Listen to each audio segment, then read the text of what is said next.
Bonsoir et bienvenue. Aujourd'hui, on va parler du drame de ces migrants qui, depuis le début des révolutions arabes, quittent leur pays pour tenter de rejoindre l'Union européenne. Comment comprendre la politique migratoire actuelle de l'Union? Et que dit l'Église sur cette actualité? On en parle avec le père Pierre de Charentenay, rédacteur en chef de la revue Études, et Anne Ponce, directrice de la rédaction de Pèlerin. Rendez-vous tout à l'heure dans notre dossier. Mais pour l'instant, on commence avec le projet de loi de bioéthique qui revient une nouvelle fois à l'Assemblée nationale. Je vous rappelle qu'il y a quelques semaines, dans un volte-face spectaculaire, le texte avait été profondément remanié par les sénateurs qui ont notamment autorisé la recherche sur l'embryon. Ces jours-ci, le texte a été retravaillé par la commission spéciale de l'Assemblée nationale. On s'attendait au rétablissement du texte initial, mais là encore, surprise, selon le député Xavier Breton, c'est quasiment la version du Sénat qui a été adoptée en commission. On écoute le député. Ce vote, d'abord, il faut bien comprendre qu'il n'est pas définitif. Il s'agit simplement de l'avis de la commission spéciale chargée de l'examen de ce projet de loi. Il y aura une discussion en séance publique à la fin de ce mois où, je l'espère, on retrouvera une majorité pour rappeler le principe de l'interdiction de la recherche sur l'embryon avec des dérogations, comme cela existait jusqu'à présent, mais en tout cas, rappeler cette symbolique de l'interdit. Pourquoi ce matin il y a eu ce vote positif? Eh bien, je crois qu'on a eu une gauche qui était très mobilisée, et puis également au niveau de notre majorité, des défections, 4 ou 5 qui ont permis de basculer, puisque cet amendement n'a été voté que par 2 voix d'écart. Donc on voit qu'il est tout à fait possible, au niveau de la séance publique, de revenir sur ce régime d'autorisation. Voilà, et on suit bien sûr le dossier de près, bien entendu. Ce week-end, vous avez pu découvrir ces images étonnantes du pape en gondole qui était à Venise, dans cette ville d'eau. À noter cette longue métaphore où le pape a mis en garde nos sociétés contre la construction de villes liquides, du relatif et de l'éphémère. Par ailleurs, il a demandé aux chrétiens de ne pas avoir peur des autres et des étrangers. Benoît XVI a plaidé pour une culture d'accueil et de partage, paroles qui ne sont pas inaperçues, pas passées inaperçues alors que l'Europe fait face à d'importantes vagues de migrants. La semaine dernière, je vous parlais de ce rapport américain selon lequel les violences contre les Coptes se poursuivent en Égypte. Pour cette commission officielle sur la liberté religieuse, la révolution n'a pas tout changé. Dans son collimateur, les autorités égyptiennes qui ne traduisent pas les coupables en justice. Ce week-end, au Caire, des musulmans ont attaqué 2 églises coptes et des affrontements entre chrétiens et musulmans ont fait une douzaine de morts et au moins 200 blessés. Les extrémistes sont-ils en train de confisquer la transition démocratique égyptienne? En France, la communauté copte catholique est inquiète. Reportage à Paris. Les chrétiens sont de mafia, ce sont des bandits. Des vidéos qui appellent à la haine et à la violence contre les chrétiens d'Égypte. Le père Shafik en trouve de plus en plus sur Internet. Loin de son pays, ces images ne font qu'augmenter son inquiétude sur l'avenir des Coptes dans la région.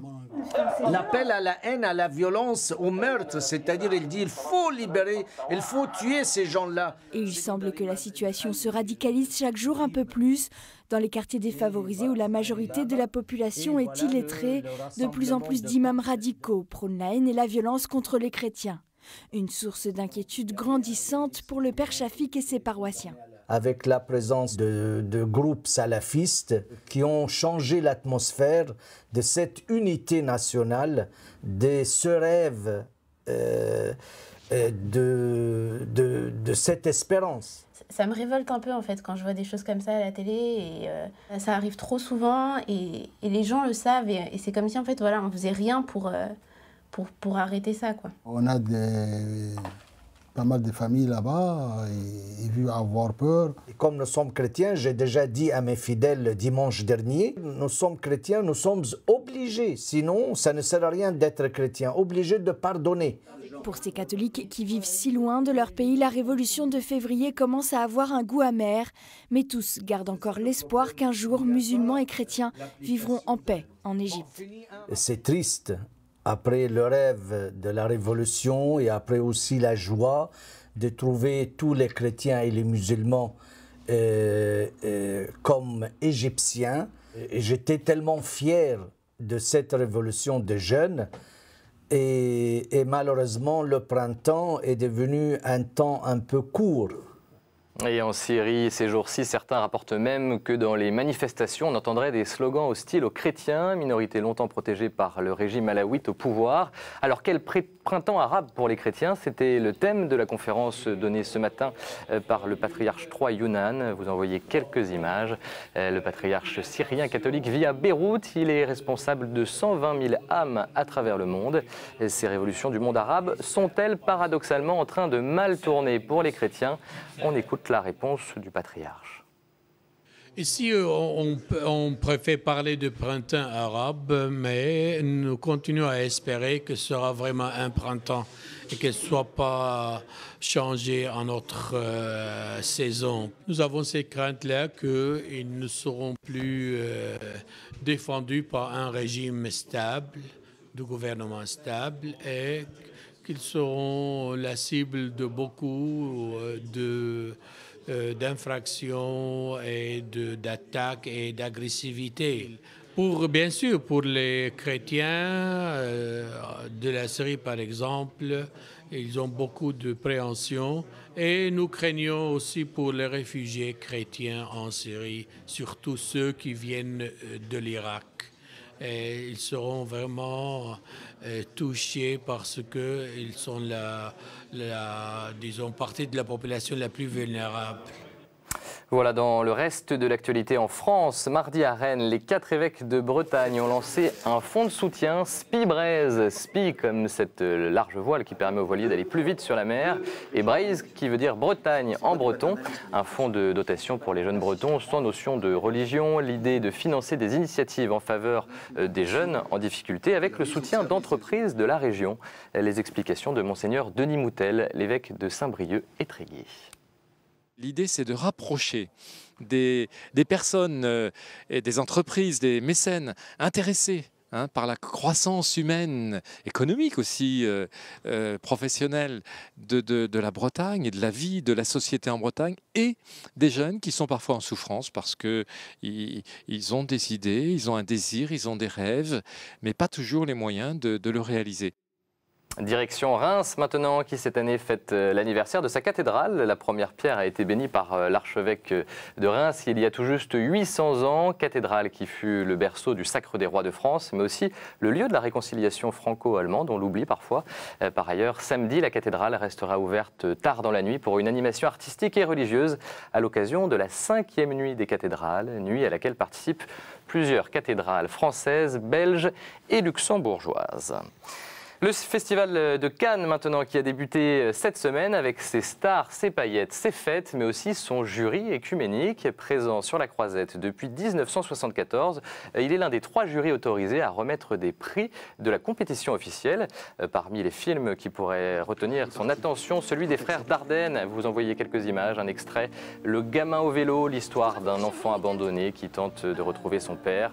Les frères Dardenne avaient déjà obtenu une mention spéciale du jury écuménique pour le film Rosetta il y a quelques années. Et puis quelques images des fêtes de Jeanne d'Arc 2011 qui se sont terminées ce week-end à Orléans. Chaque année, les Orléanais fêtent la libération de leur ville par Jeanne d'Arc. Au programme, reconstitution historique, concerts, fêtes médiévales, mais aussi messe solennelle en l'honneur de la Sainte. L'église locale est largement associée aux festivités. À chaque édition, le maire invite une personnalité religieuse et civile. Cette année, le cardinal Jean-Pierre Ricard et le journaliste Patrick Poivre d'Arvor. Enfin, sachez que Rome a annoncé la publication de 2 textes. Lundi prochain, le Vatican publiera une lettre adressée aux évêques du monde entier, rappelant les directives pour faire face à des actes de pédophilie commis par un membre du clergé. Et par ailleurs, l'instruction pour l'application de Summorum Pontificum sera rendue publique le 13 mai, donc demain. Voilà, tout de suite, il est temps de passer à la chronique du père Jean-Robert Armogat.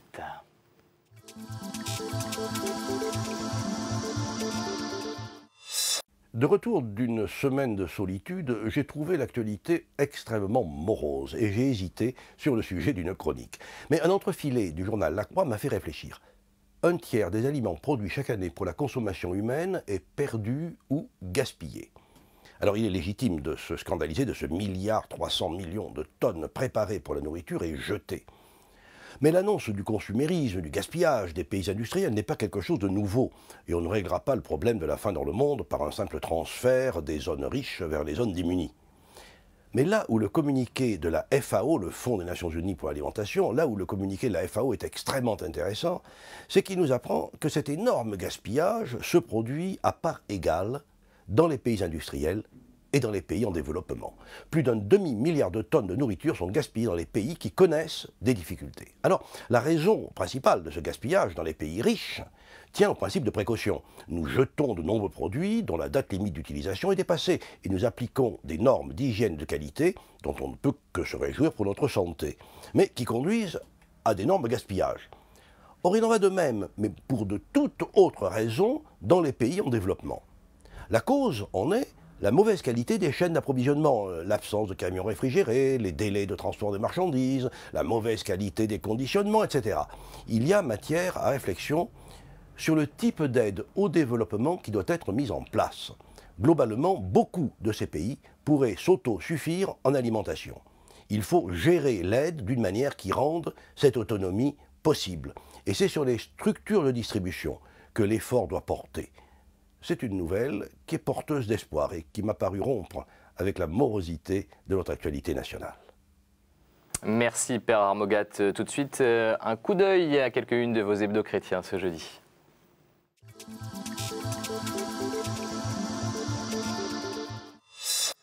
Faisons confiance à nos enfants pour pèlerins à l'occasion du colloque Famille 2011 organisé ce week-end par le diocèse de Strasbourg. Des conseils pour une éducation réussie avec le père Yannick Bonnet, un prêtre qui est aussi père de famille. La grande aventure de la naissance à la une de la vie, ce que ressent le bébé, ce que vivent les mamans et comment se préparer spirituellement avec une série de portraits étonnants de nouveau-nés. Reims, cathédrale de France, 800 ans d'histoire dans famille chrétienne. Reims où Jean-Paul II s'est rendu en 1996 pour fêter le 15e centenaire du baptême de Clovis. Et puis une actualité internationale très dense à la une de Réforme. Après la mort de Ben Laden, les réflexions nuancées de pasteurs américains. Un entretien avec un évêque pakistanais. Et puis tunisien en errance, reportage auprès de jeunes migrants venus chercher un travail à Paris. Des migrants dont on va parler tout de suite dans notre dossier.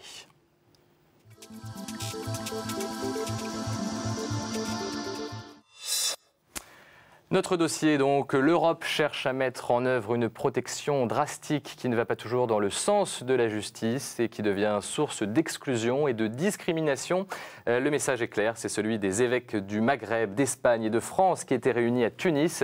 C'est vrai que l'Europe a bien du mal à rester cohérente face à ces vagues de migrants qui, depuis le début du printemps arabe, débarquent en nombre sur les côtes européennes, souvent d'ailleurs dans des conditions inhumaines. On en parle avec le père Pierre de Charentenay, bonjour. Bonjour. Je rappelle que vous êtes le rédacteur en chef de la revue Études et puis Anne Ponce, directrice de la rédaction de Pèlerin. Alors Père de Charentenay, peut-être d'abord, il faut peut-être le rappeler, on n'en parle plus beaucoup maintenant, mais quel est le lien entre ces révolutions arabes et ces vagues de migration, ces migrants qu'on voit arriver sur les côtes européennes ? Il y a plusieurs liens en fait. Le premier est que Kadhafi avait gardé beaucoup de migrants vers le sud et empêchant les migrants d'aller vers le nord, une sorte d'accord entre l'Italie et Kadhafi pour dire qu'il allait bloquer la zone. Et tout s'est mis à bouger.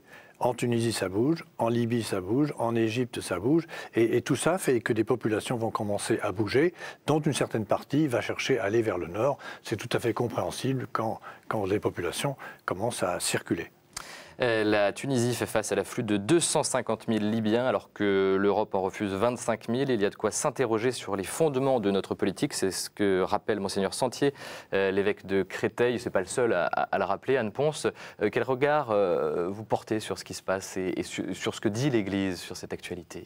Écoutez, je pense qu'il faut admettre que c'est difficile pour nous de réfléchir à cette situation. On est un peu écartelés, mais nous, chrétiens, on doit vivre cette tension entre le fait de dire, effectivement, entendre les appels de l'Église, les évêques, vous en avez parlé, évêques du Maghreb et de l'Europe, qui nous dit, voilà, n'ayez pas peur de ce qu'a dit le pape, n'ayez pas peur de l'autre, n'ayez pas peur de l'étranger. Et puis un autre discours qui dit, bon, il faut aussi prendre en compte la réalité, les gouvernements doivent être réalistes, etc.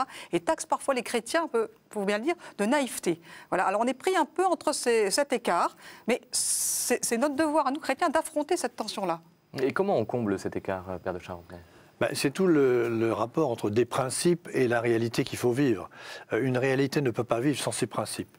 Donc on n'est pas simplement bloqué sur des principes à vivre de manière absolument intangible et inamovible, mais il y a cette tension, comme Anne Ponce l'a dit, cette tension est réelle et on doit toujours s'interroger à partir des principes. Et ces principes, ils viennent de très loin, puisqu'ils viennent de l'Évangile même, l'Évangile disant accueillez l'étranger et le plus petit, ce que vous ferez au plus petit, c'est à moi-même que vous le faites, le Christ. Donc c'est un principe tout à fait fondamental pour un chrétien. Il doit donc s'interroger. Ça ne veut pas dire qu'il peut tout faire, mais il doit s'interroger. Est-ce que vous avez l'impression, Anne Ponce, que c'est facile à dire à la population qui elle aussi, d'une manière légitime, peut avoir peur? Alors, c'est pas facile. Nous, je vois quand on en parle dans Pèlerin, on reçoit toujours beaucoup de courriers, justement, sur ce thème de la naïveté. Mais moi, je voudrais un peu, justement, aller à l'encontre un peu de ce thème de la naïveté, parce que je pense que les évêques qui, dans ce message, nous appellent à accueillir, effectivement, les étrangers, c'est pas des gens qui parlent comme ça dans l'abstrait. Les évêques qui parlent, ce sont des évêques du Maghreb, qui eux-mêmes sont engagés, eux-mêmes dans leur paroisse, accueillent des immigrés, donc dans leur paroisse du Maghreb, des gens qui viennent du Sud. Les chrétiens sont souvent très, très engagés eux-mêmes. Il y a beaucoup de chrétiens qui sont très engagés. Je ne pense pas qu'il faut croire que c'est d'un côté le discours de gens qui sont des bonnes âmes et de l'autre des gens qui sont sur le terrain. Il y a aussi des gens très engagés et ce n'est pas seulement un discours naïf. Voilà. Et derrière ces mots, il y a bien une réalité. Hein. Il y a une réalité, voilà, d'accueil de gens qui sont engagés aux côtés, en effet, des immigrés. Alors, il faut peut-être dire un mot aussi de l'Union européenne. Hein. On a du mal, on a l'impression qu'elle piétine un peu ou elle ne sait pas trop quoi dire. Il y a un réel problème du côté de l'Union européenne, c'est que la Commission européenne aurait dû immédiatement réagir. Elle n'a pas bougé beaucoup.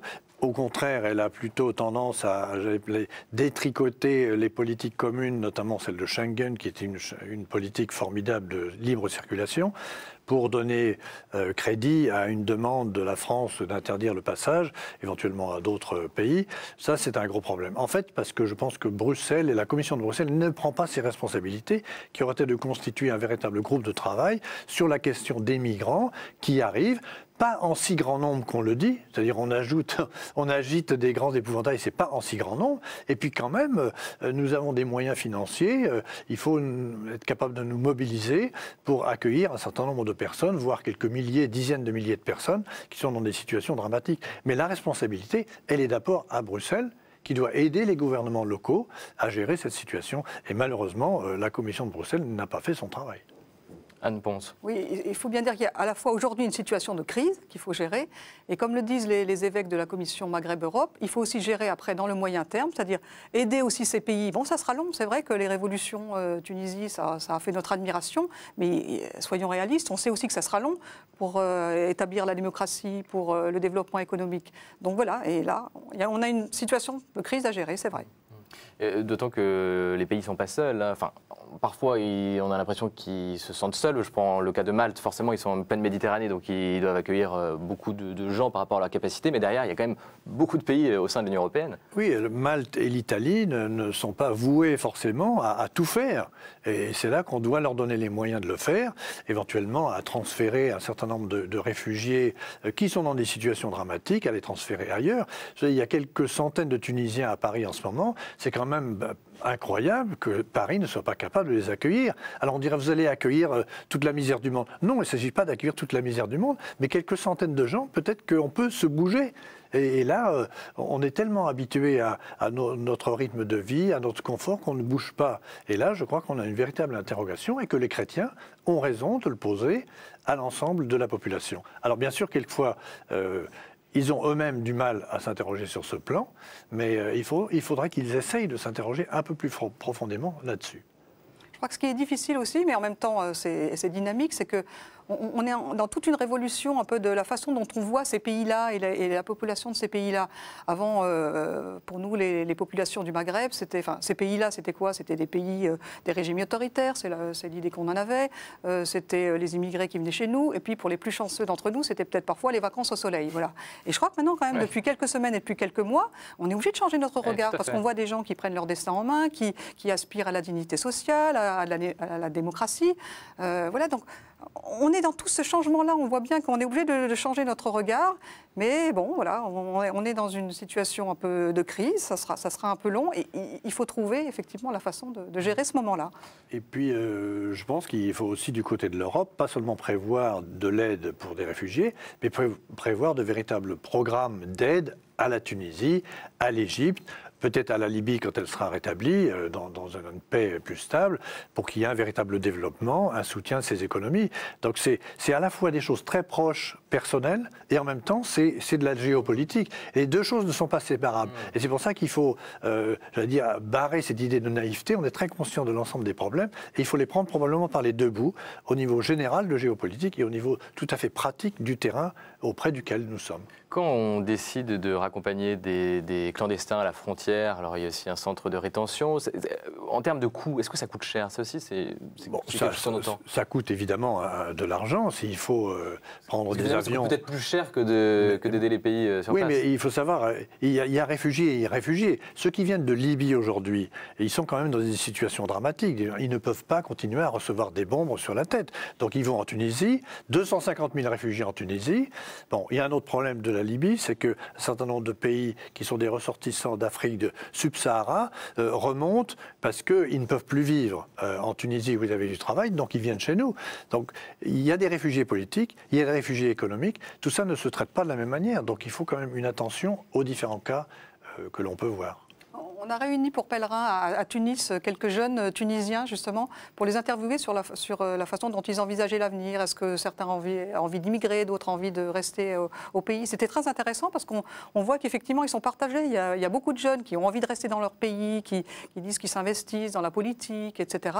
Et puis d'autres qui disent, mais moi, à ma vue humaine à moi, bon, on a un jeune qui dit, moi, j'ai une petite boutique, j'ai une échoppe, je ne vends rien toute la journée, je ne vois pas d'avenir pour moi. Donc j'ai envie d'immigrer. Voilà, et puis on a un autre étudiant qui dit moi je crois en mon pays, j'ai envie de m'investir et j'y crois. Et on voit les gens comme ça écartelés. Et enfin, je trouve que. Qu'est-ce qu'on leur dit sur ce qui se passe en Europe? Qu'est-ce qu'ils imaginent de l'Europe? Alors, ceux qu'on a interviewés sont très conscients quand même des difficultés qu'ils vont pouvoir rencontrer. Alors d'autres peut-être le sont moins. C'est important à dire. Enfin, certains ont envie de venir malgré ça, parce que la situation sur place pour eux est trop difficile. Les gens nous disent, je suis dans la misère, je ne trouverai pas de travail, pas qu'une simple illusion. Je ne vois pas d'avenir. Voilà. Et puis c'est vrai, ce qui est très difficile, c'est que ces quelques mois sont des mois d'instabilité. Ça a été dit tout à l'heure.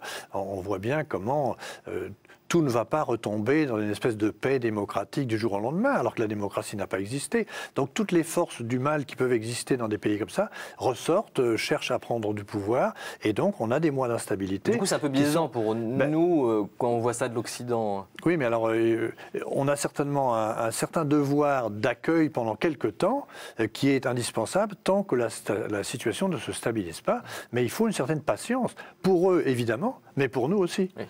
Oui, parce que ça peut être facile de dire ils ont fait la révolution dans leur pays, pourquoi ils ne restent pas maintenant pour faire vivre? Voilà, c'est ce qu'on peut entendre. Voilà, maintenant ils sont libres, alors maintenant ils sont libres, pourquoi ils n'ont pas envie de rester? Voilà, mais on est obligé de réaliser aussi que voilà, il y a des gens qui, sur place, le processus est long, c'est difficile, et qu'il y a des gens qui se disent je n'ai pas d'avenir, donc qui gardent cette envie de...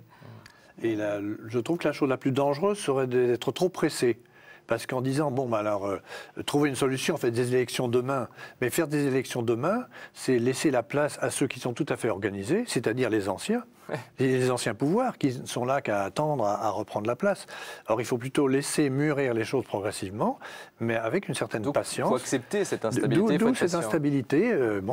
Il faut probablement aider à ce que les choses se passent mieux, mais ce n'est pas étonnant qu'il y ait une certaine instabilité. Est-ce que l'identité religieuse des migrants change quelque chose à la manière dont nous, on estime devoir ou non les accueillir?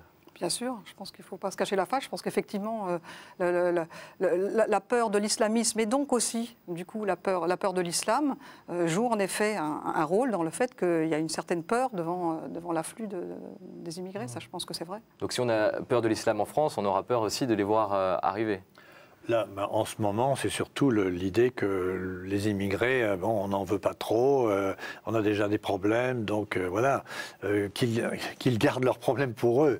Donc c'est plutôt ça qui est un peu dangereux, et ça montre que notre capacité d'accueil et peut-être de changer notre vision de ceux qui arrivent ou de ceux qui sont dans des situations tout à fait dramatiques, on est un peu aveugle là-dessus, et il faut ouvrir les yeux sur une réalité. Et ça va chercher très très loin dans l'Évangile. Donc il faut conseiller aux chrétiens de relire des passages de l'Évangile, Matthieu chapitre 25, qu'on les relit, et je pense qu'on a des sources qui sont tout à fait importantes. Et puis, plus d'actualité, le pape également, je voudrais le citer avant de conclure cette émission, il demande à l'Europe régulièrement à ne pas se refermer sur elle-même, c'est ce qu'il disait encore il y a peu, la semaine dernière, et puis encore à Venise. Oui, je pense qu'il a une autorité que l'on écoute volontiers sur certains sujets, et puis, comme si sur ce sujet gênant, on le mettrait de côté. Ben non, il faut aussi accueillir sa parole sur ce sujet difficile. Eh bien, ce seront les mots de la fin. Anne Ponce, peut-être un mot pour conclure. Non, mais moi j'ai été frappée parce que le pape à Venise a repris les mots de l'Évangile et puis de Jean-Paul de « n'ayez pas peur », mais il dit « n'ayez pas peur des autres, de l'étranger, de ceux qui viennent loin ». C'est vrai que quand le « n'ayez pas peur » prend une dimension très concrète, c'est plus difficile. C'est plus difficile. Merci en tout cas tous les deux. Ce seront les mots de la fin. Père de Charentenay, je signale que vous êtes l'auteur de ce livre qui vient de sortir sur un tout autre sujet, Médias et Église, le dilemme du Chartreux. Livre passionnant aux éditions DDB. À très vite sur KTO.